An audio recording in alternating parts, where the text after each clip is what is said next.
Многие из нас не понаслышке знают это неприятное чувство жжения, возникающее в нижней части груди.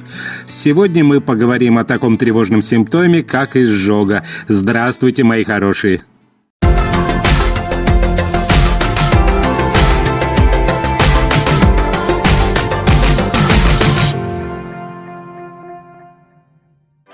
Друзья, рад вам сообщить, что теперь, наряду с социальной сетью ВКонтакте, наша официальная группа появилась и в Одноклассниках. Если вам интересны новости современной медицины, вы хотите больше узнать о сохранении молодости, здоровья и красоты, или обожаете все таинственное и мистическое, связанное с человеком, подписывайтесь на группу «Доктор по соседству» в Одноклассниках или на наш паблик ВКонтакте, ссылки на которые будут в описании под видео. А можно сказать, что практически каждый второй житель нашей страны знаком с этими неприятными, а порой и болезненными ощущениями, называемыми изжогой. Страдающие изжогой не только испытывают проблемы с нормальным пищеварением, отказывая себе во многих любимых продуктах питания, но и на фоне ее проявлений теряют нормальный сон. Почему же возникает изжога? В основе развития изжоги лежит процесс заброса, рефлюкс, желудочного сока в пищевод, а именно в его нижнюю треть. В норме пищевод защищен от кислой среды желудка своеобразным мышечным клапаном, сфинктером, не пропускающим содержимое желудка обратно, и диафрагмой, которая как бы обхватывает место перехода пищевода в желудок. Однако, в результате воздействия на пищеварительную систему различных негативных факторов этот барьер ломается. В результате чего в пищеводе под воздействием попавшей туда соляной кислоты, основного компонента желудочного сока, происходит раздражение слизистых оболочек, что и вызывает неприятные ощущения, именуемые изжогой. У здоровых людей причиной рефлюкса может стать переедание, чрезмерная любовь к острой, жирной, жареной или копченой пище, курение, злоупотребление алкоголем, кофе, газированными напитками, стрессы и эмоциональное перенапряжение, прием некоторых лекарственных препаратов, например, аспирина или диклофенака, избыточная масса тела, повышенное внутрибрюшное давление, вызванное резким поднятием тяжестей или запорами, пожилой возраст, беременность, неправильная осанка или сутулость и даже ношение тесной одежды. А также есть группа людей, у которых изжога носит постоянный характер и уже является не самостоятельным процессом, а проявлением одним из симптомов, свидетельствующих о наличии заболеваний органов пищеварительной системы, таких как диафрагмальная грыжа, гастрит, язвенная болезнь желудка или двенадцатиперстной кишки, хронический панкреатит и холецистит, желчекаменная болезнь и так далее. Особое внимание здесь стоит уделить гастроэзофагиальной рефлюксной болезни – ГЭРБ, тревожным симптомом которой и являются частые 2 раза и более в неделю изжоги, когда в результате хронического рефлюкса в пищеводе истощаются механизмы, защищающие от пагубного воздействия соляной кислоты. И на слизистой его нижнего отдела возникают воспаления, сопровождающиеся образованием микроскопических трещин, эрозий.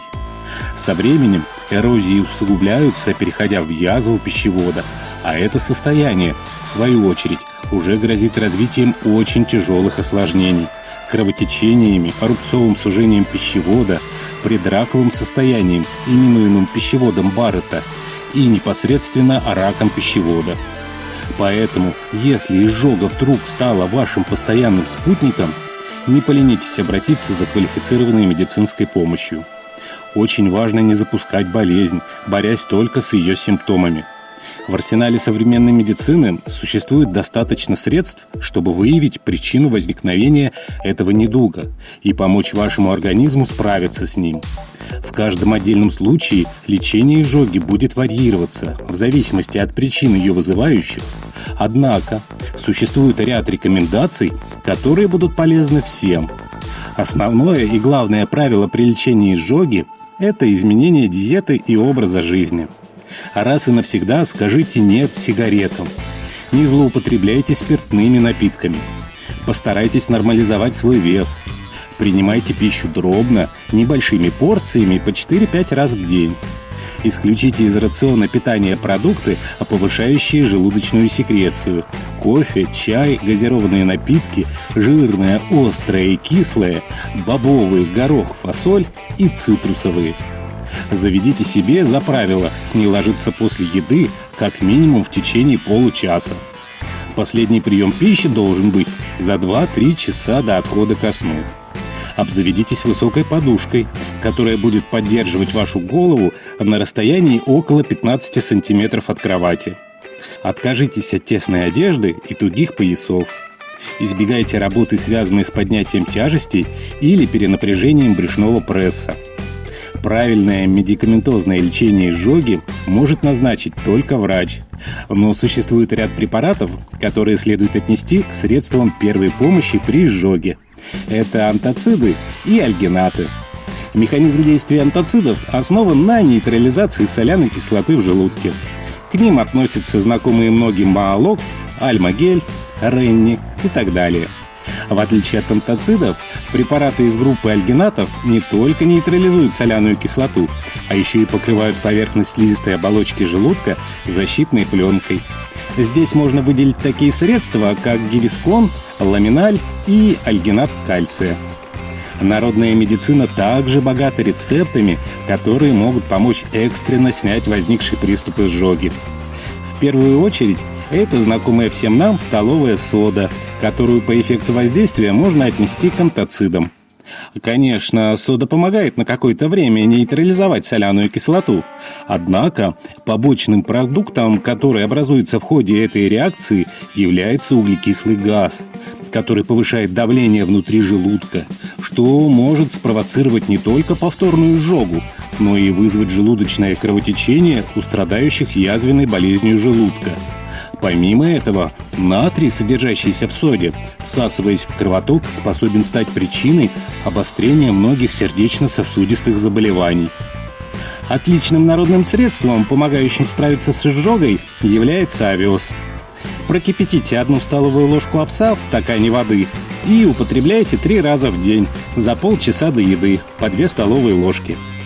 Обычный картофель тоже может помочь в борьбе с изжогой. Для этого отожмите его сок и принимайте по 2 столовые ложки 2 раза в день за полчаса до еды. Почувствовав первые признаки изжоги, выпейте стакан теплого молока, который поможет предотвратить ее развитие. Также не лишним будет взять за привычку пить в небольших количествах молоко 3 раза в день после еды. Издревле на Руси с изжогой хорошо помогал бороться лен. 2 столовые ложки его семян заварите в 150 граммах кипятка. Дайте настояться 3 часа и процедите. Пейте полученный отвар в теплом виде перед завтраком и вечером за полчаса до сна. Не забывайте, что часто повторяющиеся приступы изжоги – серьезный звоночек, который должен сподвигнуть вас на поход к врачу. Не болейте, ставьте лайки, подписывайтесь на канал, если вы еще не подписались. Здоровья вам!